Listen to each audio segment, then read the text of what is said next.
What's up? It's Way Up with Angela Yee, and this is very exciting. You know, this week is National Pretrial Probation and Parole Supervision Week, PPPS Week, and we have with us Commissioner Juanita Holmes, who was appointed to the New York City Department of Probation last year.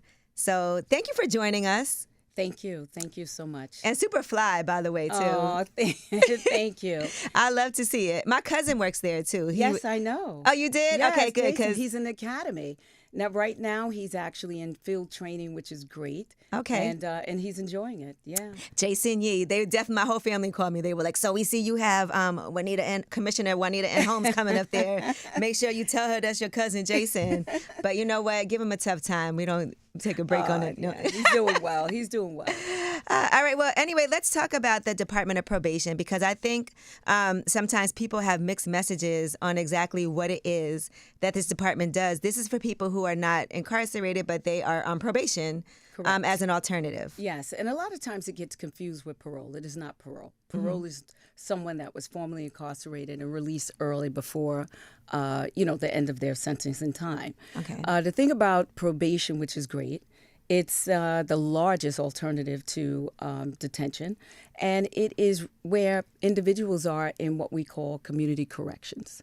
So they actually get to stay in their community with their families, their current employer, things of that nature, and it gives them a second opportunity to get it right. Naturally, we have individuals that are under supervision that, guess what?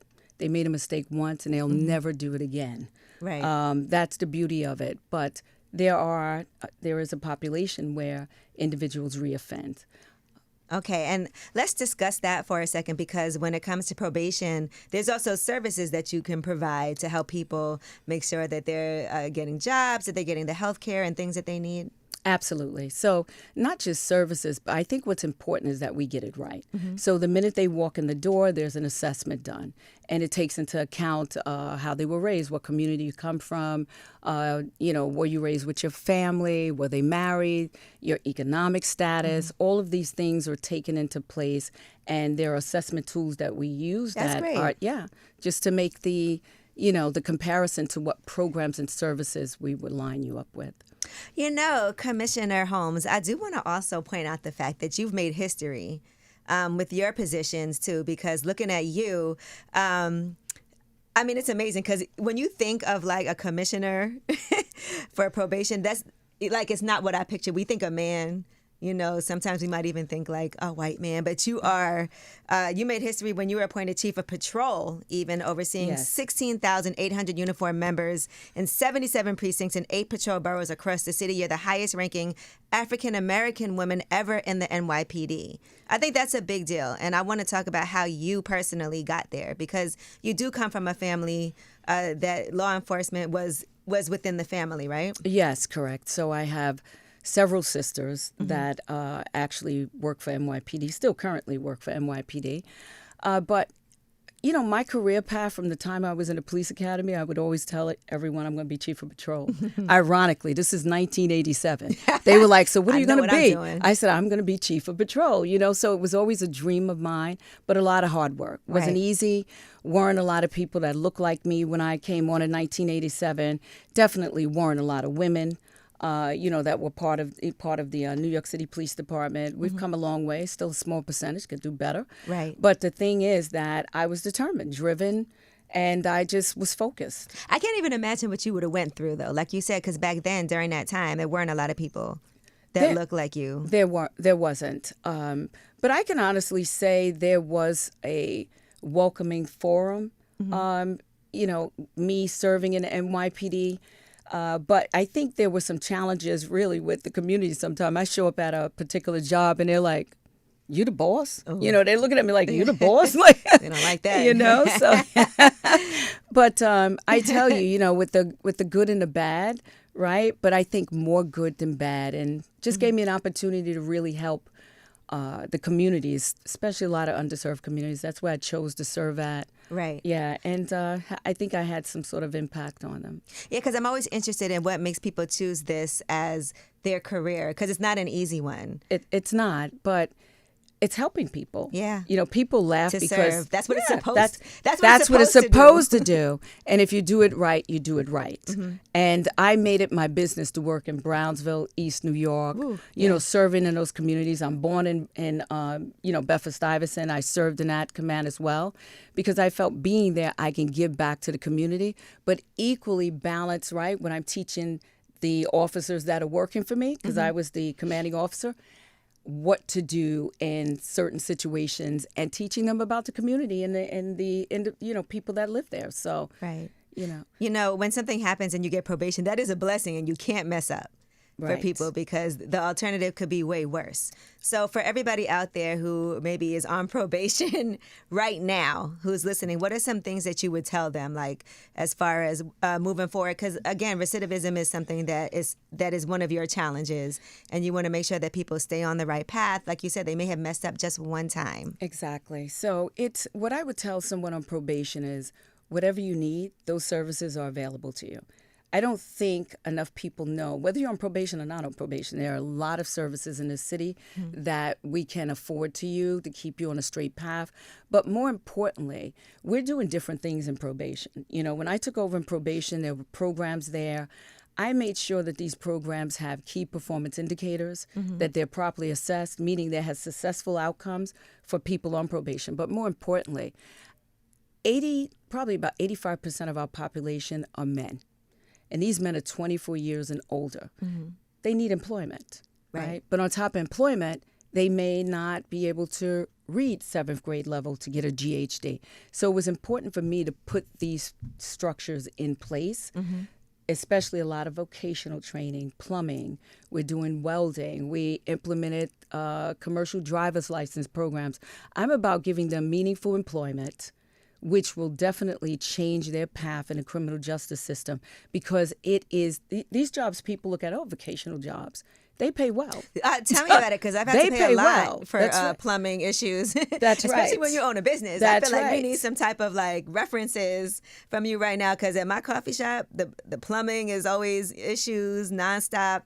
Welding, these are all things that we need on an everyday basis. That's and you're right. right, those are jobs that pay extremely well. That's right. Did you ever imagine yourself in this position? Now, I know you said that you used to say back when you first started you would be chief of patrol, but now you're the commissioner for the New York City Department of Probation. Is this something that you aspire toward?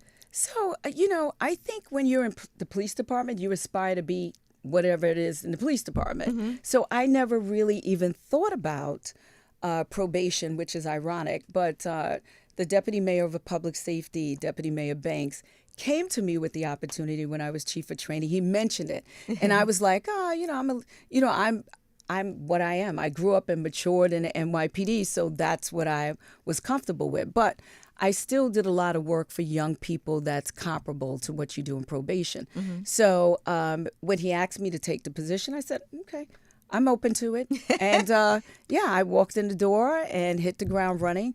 But I really believe that the background that I come from, people would think total opposite. They would think, you come from police department, you're putting cuffs on people. No. There were a lot of people I didn't put cuffs on. Okay. There were a lot of kids I told them, get out the precinct. You're not giving them a summons. They got to grow up and get a job too. So people think, when you're the police, that you're not cutting a break for a child. And that's not the case. Furthest from the truth. So when I came over to probation, it was easy for me to pivot into that, because that's always been my personality to begin with. And that's what I would want to see, somebody like you. I think that, as far as we look at the NYPD, it can be kind of like us against them, and there's that mentality. But what you really want is people who want to see you succeed, who don't want to have to put you on cuffs, who don't want to have to, put that in your life so that later on it's going to be a hindrance for whatever it is that you have to do. We want people like that in those positions.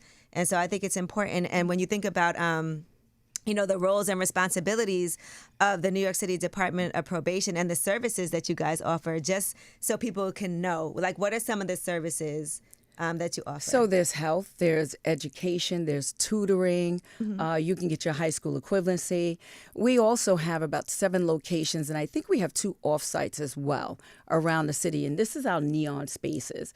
Neon came about, and it's recognized nationally. It came about so you allow a person on probation to stay in their community and visit their probation officer. Okay. So they didn't have to worry about car fare and things of that nature. Yeah, that can be tough. Right, it's convenient because also that's where they're participating in their programs or, job training. So, but the key is people think it's only people on probation. It's actually very proactive because any child in that community can take advantage of those services. Right. No, that's amazing. Now, you talk about when you took over last year, and I did a little research, so I see definitely you've made an impact already as far as coming from the NYPD, coming from there to probation, to the Department of Probation, right? So what are some of the things that you've accomplished since you've been there in the past year? Whew. So there's a lot of administrative work. When you talk about policy and procedures in the Department of Probation, you'd be surprised to know a lot of it's antiquated from the 70s. So I'm not surprised. Yes. so tabling that is, I think, the most challenging thing because policy is applicable to everything. Okay. Right? Whether it's the evaluation of the officer, whether it's the programs. So I think that was my biggest heavy lift, that it's still, ongoing. And also, I think the programs, which was key. That's probably the first thing I looked at. Okay. Because I wanted to see, what do you got there? Oh, you got photography? Okay, that's good for social emotional, but it's not going to pay our young men. Right. You know what I'm saying? Okay. It can in a certain respect, but 9 times out of 10, we want something more absolute, right, to secure some employment for them. But I love it because it's something that I support, and we've had a lot of success with it. We've been in a lot of different studios where a lot of the photos that have been taken have actually been purchased by people in the community. So I love that. We could hang some up in the juice bar, Yes. and then people purchase them from great. there. We have a lot of brick wall space. That's great. To be able to do things like that. Thank you. But it is true when you're looking at certain programs and you're like, okay, how effective is this? That also makes people upset when they're like, okay, now I don't get funding anymore. Like, what's going on with that? Yes, so we've had that experience. We've had that experience. And those are hard choices to have to make, They too. really are. They really are. And people don't understand it. Like, I'm not into cutting programs. I'm into getting the best fit for our clients and making sure that it works and that it's going to support them. So, yes, I have cut a program, but trust me, they're still involved with probation and other different aspects, other programs. So Okay, and with Rikers Island due to close, because I know they're saying it's going to close in 2027. How does that affect what you do? Is there, because I know it is related, but it's not directly. Right. So they are looking to de-incarcerate. As you know, we just started this conditional release commission. So that's for early release with certain conditions for sentenced individuals, because Rikers does have some individuals that are sentenced. And now they can apply for early release. And what does that mean? If they are approved by the board, there's a 5-member board that's in place. If they're approved by that respective board, they will be assigned to probation. Okay. So some individuals say, oh, I got sentenced to 120 days. I got to have 60 days to come out. I said, doing 1 day in Rikers is too long. So, it's great that they have that opportunity because people have families, they have employment, they want to get back to it. So it does affect probation, where we'll probably be taking on more clients as a result of such. And also with probation, I know I've heard people say this, like, oh, I was on probation for such a long time. Even determining the length of time that someone is on probation, how does that process work? So that process is a judge. The judges make those decisions. They are in charge of sentencing.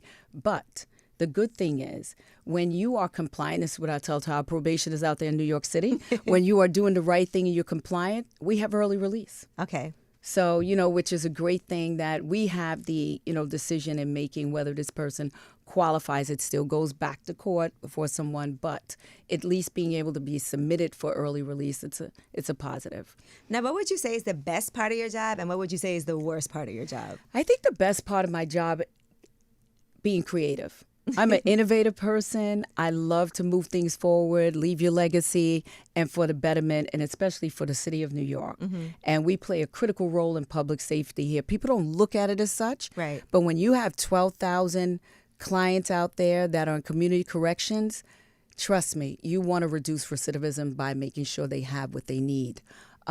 So I think the best part of my job is it allows me to be creative and leave the place in a better place and focus on the individuals working for us. These are our women, Right. majority women of color. Hey. Yes, and always looking saying good for us. yes, Things are yes, changing. I yes, love it. and always advocating for them to be making more money, right? But also wanting to put things in place to make their life more easier.